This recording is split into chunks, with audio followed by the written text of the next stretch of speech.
دشمن کے دستے حضرت حسین رضی اللہ تعالیٰ عنہ کے قریب پہنچ چکے تھے۔ ابو شمامہ زائدی نے عرض کیا، میری جان آپ پر قربان ہو، میں چاہتا ہوں آپ کے سامنے قتل کیا جاؤں، لیکن دل چاہتا ہے کہ ظہر کا وقت ہو چکا ہے، یہ نماز ادا کر کے پروردگار کے سامنے جاؤں۔ حضرت حسین رضی اللہ تعالیٰ عنہ نے آواز بلند فرمایا کہ جنگ ملتوی کرو، یہاں تک کہ ہم نماز پڑھ لیں۔ ایسی گھمسان جنگ میں کون سنتا تھا؟ طرفین سے قتل و قتال جاری تھا۔ ابو شمامہ رضی اللہ تعالیٰ عنہ اسی حالت میں شہید ہو گئے۔ اس کے بعد حضرت حسین رضی اللہ تعالیٰ عنہ نے اپنے چند اصحاب کے ساتھ نماز ظہر صلاۃ الخوف کے مطابق ادا فرمائی۔ نماز کے بعد پھر قتال شروع کیا۔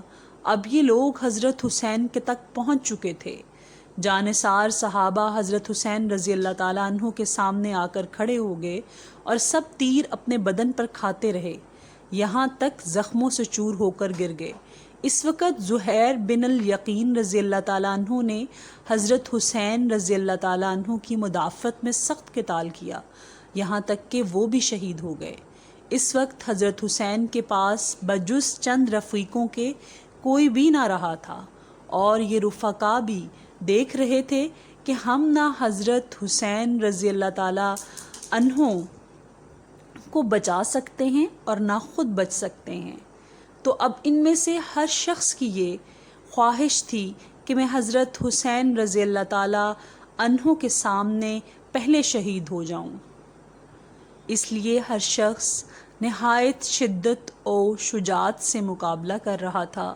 اسی میں حضرت حسین رضی اللہ تعالیٰ عنہ کے بڑے صاحبزادے علی اکبر رضی اللہ تعالیٰ عنہ یہ شعر پڑھتے ہوئے آگے بڑھے، یعنی میں حسین بن علی کا بیٹا ہوں، قسم ہے رب العزت کی ہم رسول اکرم صلی اللہ علیہ وآلہ وسلم سے قریب تر ہیں۔ کم بخت مرا ابن المنقذ نے ان کو نیزہ مار کر گرا دیا۔ پھر کچھ اور شقی آگے بڑھے اور لاش کے ٹکڑے کر دیے۔ حضرت حسین رضی اللہ تعالیٰ عنہ سامنے آئے اور کہا، اللہ تعالیٰ اس قوم کو برباد کرے جس نے تجھ کو قتل کیا۔ یہ لوگ اللہ کے معاملات میں کیسے بے وقوف ہیں، تیرے بعد اب زندگی پر خاک ہے۔ ان کی لاش اٹھا کر خیمہ کے پاس لائی گئی۔ عمر بن سعد نے قاسم بن حسن رضی اللہ تعالیٰ عنہ کے سر پر تلوار ماری، وہ گرے اور ان کے منہ سے نکلا، یا اماں! تو حضرت حسین رضی اللہ تعالیٰ عنہ نے دوڑ کر ان کو سنبھالا اور عمر پر تلوار سے حملہ کیا، کوہنی سے اس کا ہاتھ کٹ گیا۔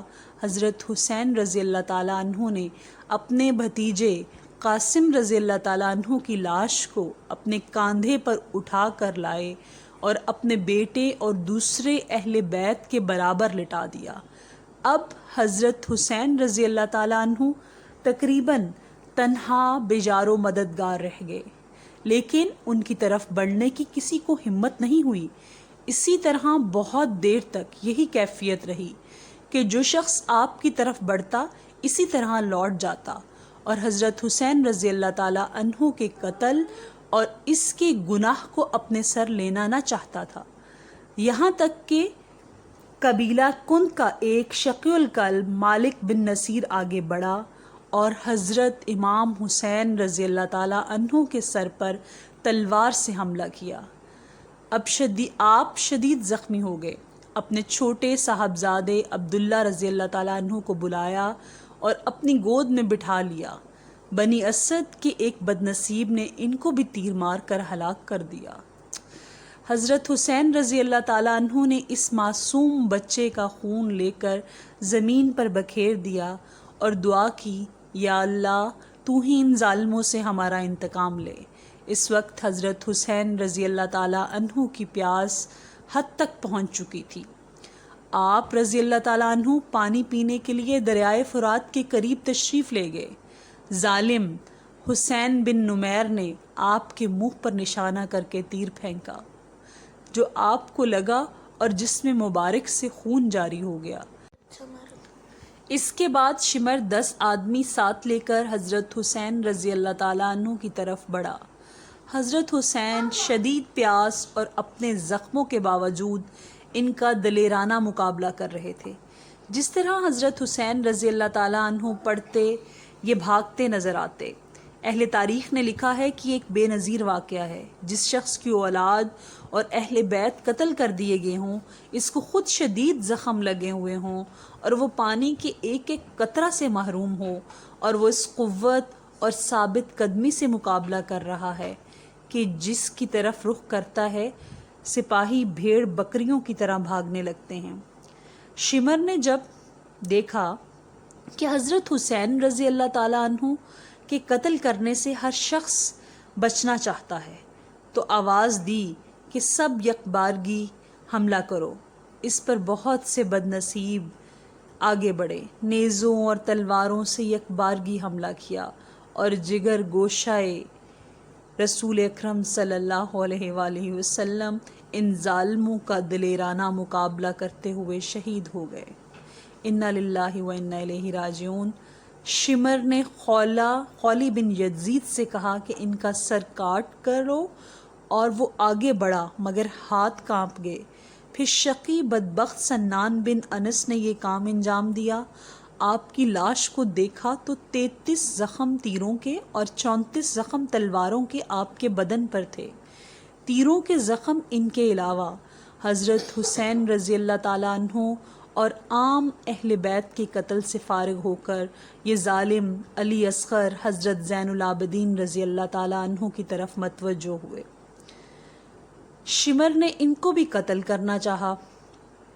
حمید بن مسلم نے کہا، سبحان اللہ، تم بچوں کو قتل کرتے ہو اور جبکہ کہ وہ مریض بھی ہے۔ شمر نے چھوڑ دیا۔ عمر بن سعد آگے آئے اور کہا، ان عورتوں کے خیمے کے پاس کوئی نہ جائے اور اس مریض بچہ سے کوئی تعرض نہ کرے۔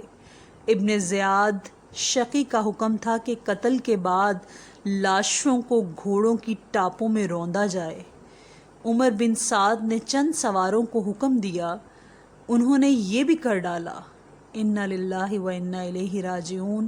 جگر گوشہ رسول صلی اللہ علیہ وآلہ وسلم حضرت حسین رضی اللہ تعالیٰ عنہ کی دردناک مظلومانہ شہادت پر تو زمین و آسمان روئے، جنات روئے، جنگل کے جانور متاثر ہوئے، انسان اور پھر مسلمان تو ایسا کہ کون ہے جو اس کا درد محسوس نہ کرے یا کسی زمانہ میں بھول جائے۔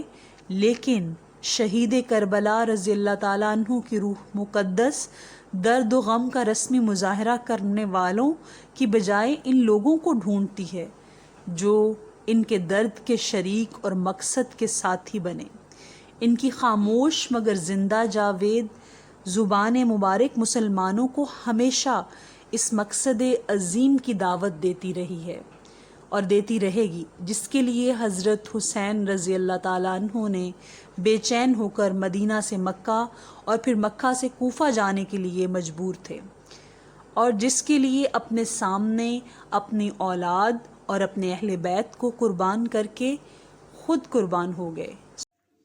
اسلامک ویڈیوز کی سپورٹ کے لیے چینل کو سبسکرائب کر دیں۔ شکریہ۔